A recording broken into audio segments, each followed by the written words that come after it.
Bang, tolongin bang aku.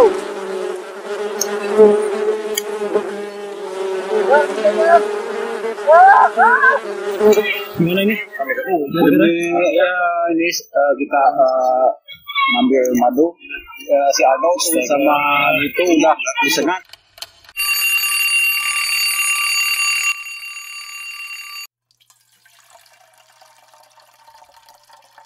Mungkin banyak dari kita yang belum tahu kalau setiap tanggal 20 Mei, masyarakat bumi memperingati Hari Lebah Sedunia.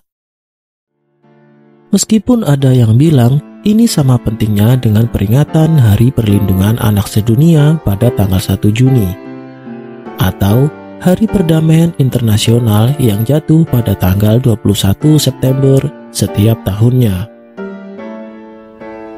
Pertanyaannya adalah, dari jutaan spesies hewan yang kita ketahui, mengapa harus lebah yang diperingati secara internasional? Mengapa bukan ayam yang telah menjadi sumber protein umat manusia selama berabad-abad? Atau barangkali sapi yang telah menghasilkan susu untuk miliaran bayi di seluruh dunia? Ternyata ada banyak sekali alasan logis mengapa lebah menjadi hewan yang wajib kita peringati setiap tahun. Mari kita sama-sama belajar mengenai kisah hidup lebah.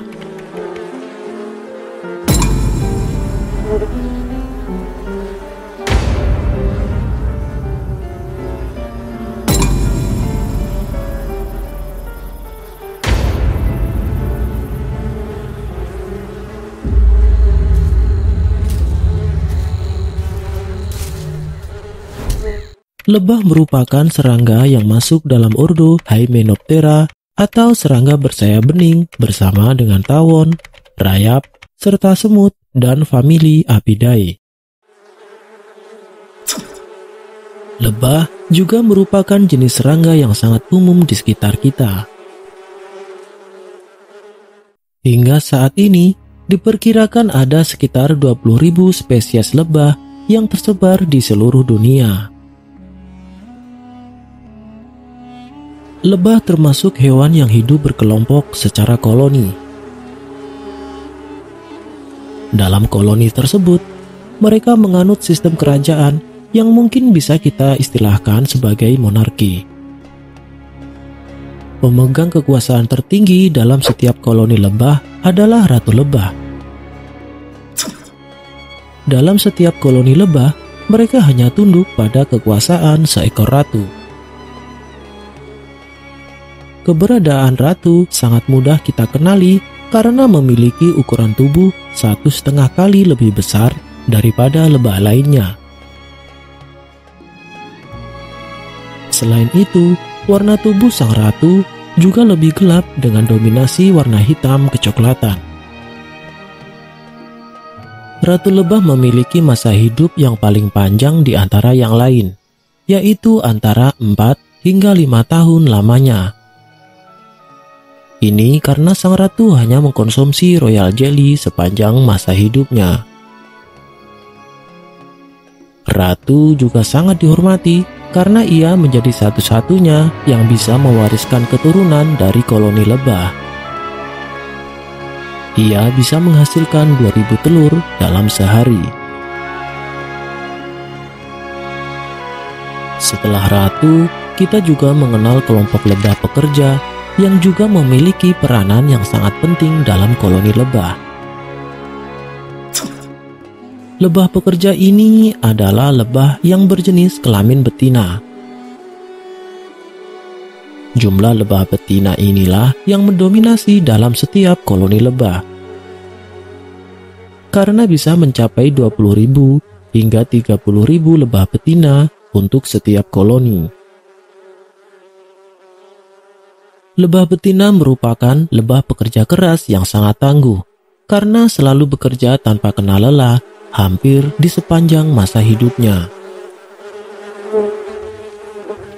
Pekerjaan lebah betina ini hanya satu, yaitu mengumpulkan serbuk sari dan nektar dari berbagai bunga yang mereka temui. Dari serbuk sari dan nektar inilah yang kemudian mereka racik hingga menghasilkan madu. Setiap lebah betina dibekali dengan 170 reseptor bau untuk mencari sumber makanan terbaik yang akan diolah menjadi madu. Mereka juga sanggup terbang sejauh 25 km per jam. Masa hidup lebah pekerja adalah 5 minggu pada musim panas dan sekitar 20 minggu pada musim dingin. Umumnya lebah betina atau pekerja ini akan mati karena kelelahan bekerja. Meskipun mereka telah bekerja hampir sepanjang hidupnya, nyatanya madu yang dihasilkan oleh seekor lebah betina tidaklah banyak. Untuk mendapatkan 1 sendok teh madu saja, kita memerlukan 12 ekor lebah betina yang harus bekerja hingga akhir hidup mereka. Selain madu, lebah betina juga memproduksi royal jelly yang mereka dapatkan dari nektar dengan kualitas terbaik. Royal jelly inilah yang akan menjadi makanan khusus bagi sang ratu. Selain ratu lebah dan juga lebah pekerja, kita juga mengenal adanya lebah jantan. Lebah jantan memiliki ukuran tubuh yang sedikit lebih besar daripada lebah betina, tetapi tidak sebesar ratu lebah. Keberadaan lebah jantan dalam koloni sangatlah sedikit, hanya sekitar ratusan ekor saja. Berbeda dengan lebah betina yang harus bekerja nyaris di sepanjang hidup mereka, lebah jantan adalah kaum mageran. Ya, seperti kalian-kalian ini. Mereka tidak bekerja, hanya makan dan makan saja. Akan tetapi, ada satu tugas penting yang harus dilaksanakan oleh lebah jantan untuk memastikan kelestarian populasi mereka, yaitu kawin dengan sang ratu lebah. Duh, enak banget ya. Mau dong.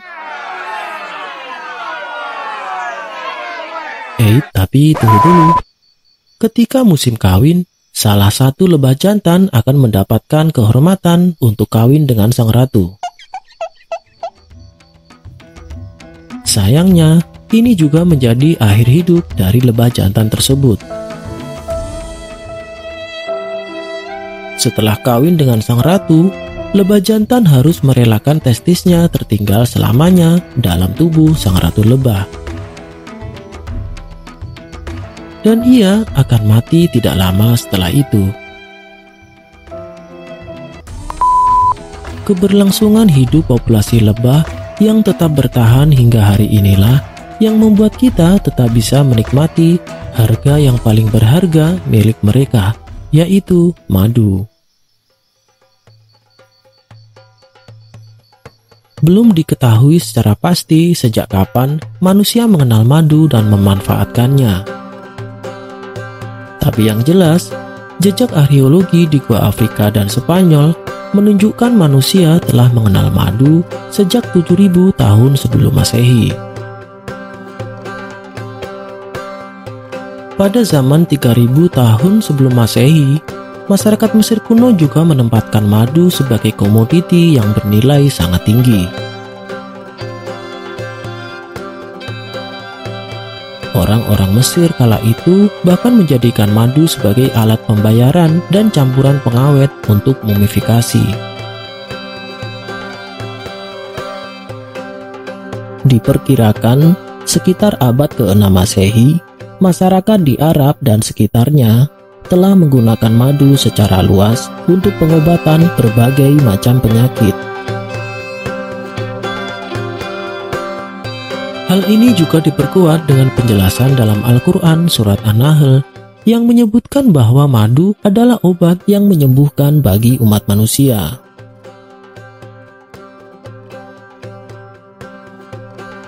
Tidak hanya menghasilkan madu dengan berbagai manfaat bagi kesehatan, lebah juga masih menyimpan berjuta kebaikan untuk manusia. Dengan kebiasaannya membawa serbuk sari dari bunga yang satu ke bunga yang lain, secara tidak langsung lebah telah membantu proses penyerbukan secara alami. Tapi, masa iya seefektif itu? Nyatanya keberadaan lebah telah meningkatkan 35% produksi tanaman di dunia. Lebah juga berkontribusi dalam meningkatkan hasil produksi dari 87 tanaman pangan utama di berbagai penjuru bumi, termasuk sejumlah obat-obatan herbal. Penelitian lain menunjukkan sebanyak 3 dari 4 tanaman yang menghasilkan buah atau biji itu sangat tergantung pada hewan penyerbuk. Lalu bagaimana jika seandainya keberadaan lebah suatu hari punah dari muka bumi? Sejumlah ahli berpendapat jika itu terjadi, maka sekitar 80% dari sistem pertanian di muka bumi akan runtuh. Bencana kelaparan akan menyerang ratusan juta umat manusia di muka bumi. Kamu juga jangan lagi berharap bisa makan timun, labu, melon, semangka, jeruk, apel, dan juga alpukat.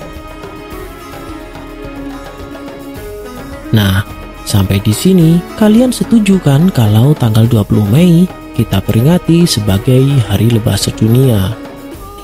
Karena bisa menjadi pengingat betapa pentingnya untuk menjaga kelestarian hidup para lebah.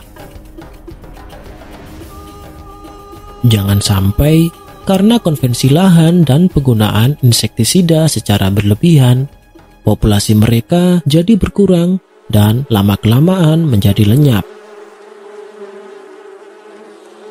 Kita tentu berharap akan terus melihat lebah dan menikmati madu sampai seterusnya. Karena akan sangat menyedihkan jika sampai ratusan generasi di bawah kita hanya mengenal madu dari buku dongeng, tanpa tahu manfaat juga rasanya.